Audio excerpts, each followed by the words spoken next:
Alright guys, I got another video for you. So we've gotten a TH400.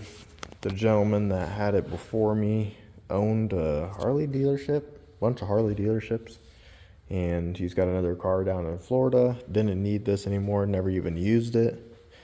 Car down in Florida got power glides, so this is a TH400 FTI. It's a 4.5 with a reverse valve body in it, so you shift backwards instead of forwards. It will be pretty sweet. It's got a T-brake on it, all the goods, if you will. I'm going to put in the car a new TH400 shifter, so pretty much the center of this dash is going to come out right where the shifter is now. That bezel that comes around, that's silver, along with these switches will come out, and I'll just Dremel probably clean back, or maybe have a new plate of this made, but which might be pretty smart actually to do. I just don't know how to make it clean, but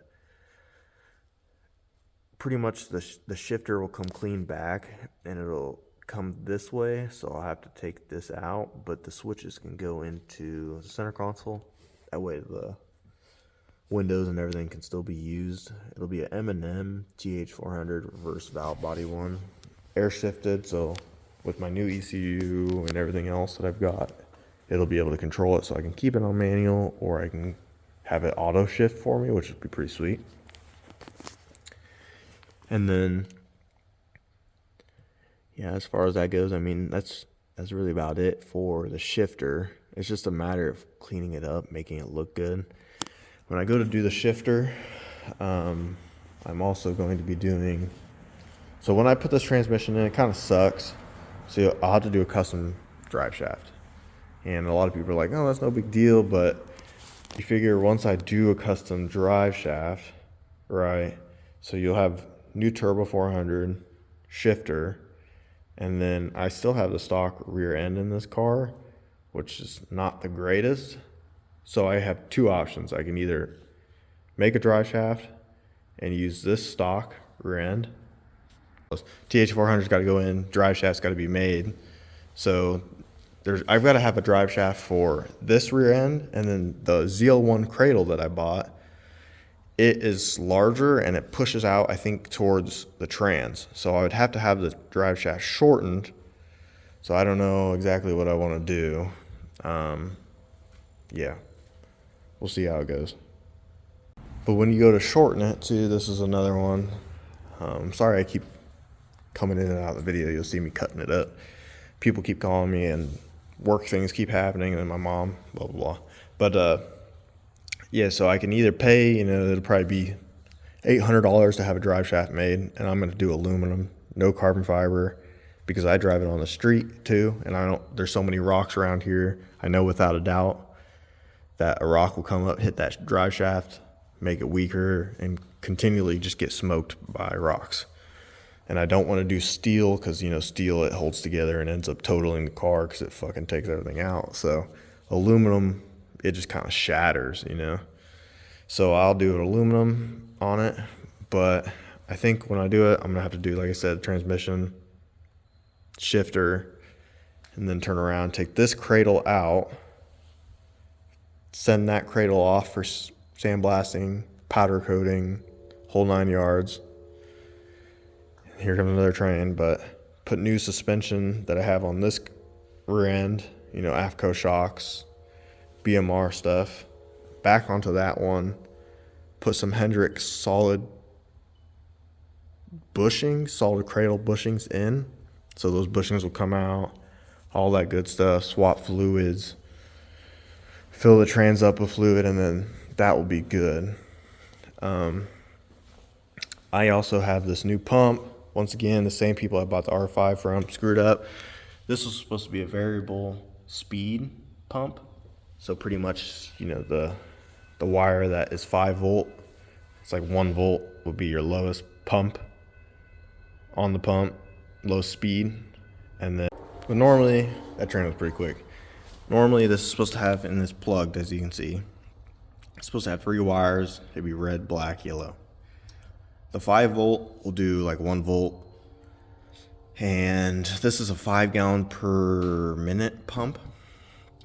So at 1 volt, it should be like, probably 10-20%.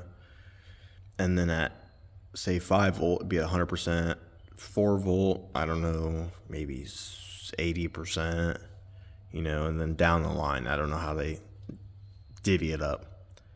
But now I have to buy a module for this, unless they want to fix it.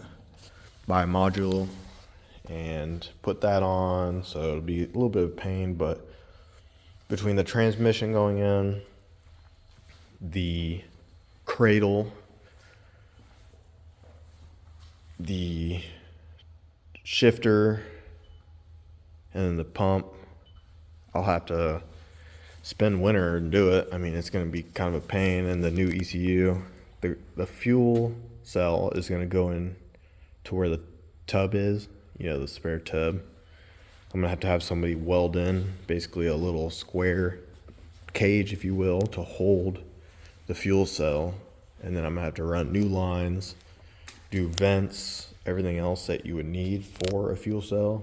And then also a fuel level sensor, which it's in there. I just have to hook it up to the Hall Tech, set it up and program it. But yeah, I mean, I don't want to spend $600, $700, $800 twice for a drive shaft, so that's why I'm not keeping this rear end in it. I guess I could and blow it up and then fucking get another drive shaft and swap it, which could be the possibility. I don't know. It depends on how much time I have this winter, because I mean, rewire the car, fuel cell, and turbo 400 and shifter, which I think I could do that pretty quick. I think rewiring the car would be easy peasy.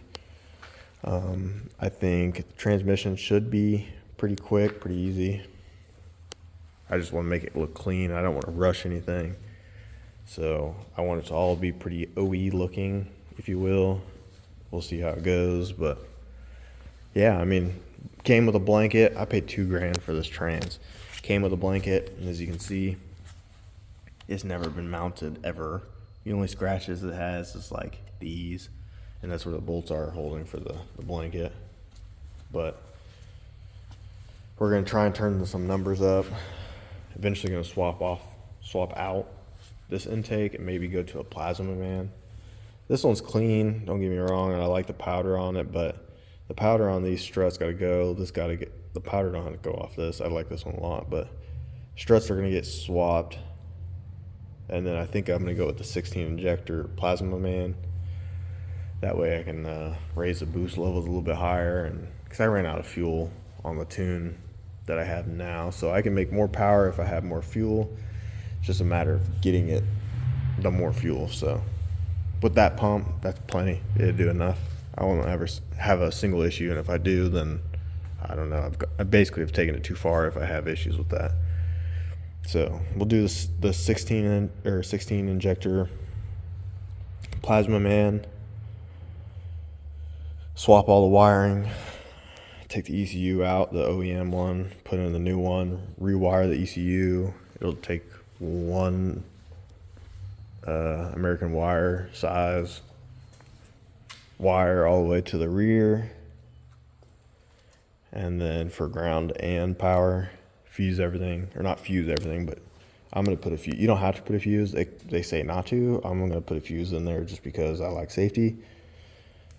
And then we're going to do, like I said, the M&M drive shaft. I mean, I've got a lot of work to do, and I'll try to do videos on it. Now that I've got a head mount for my GoPro, it's a little bit easier.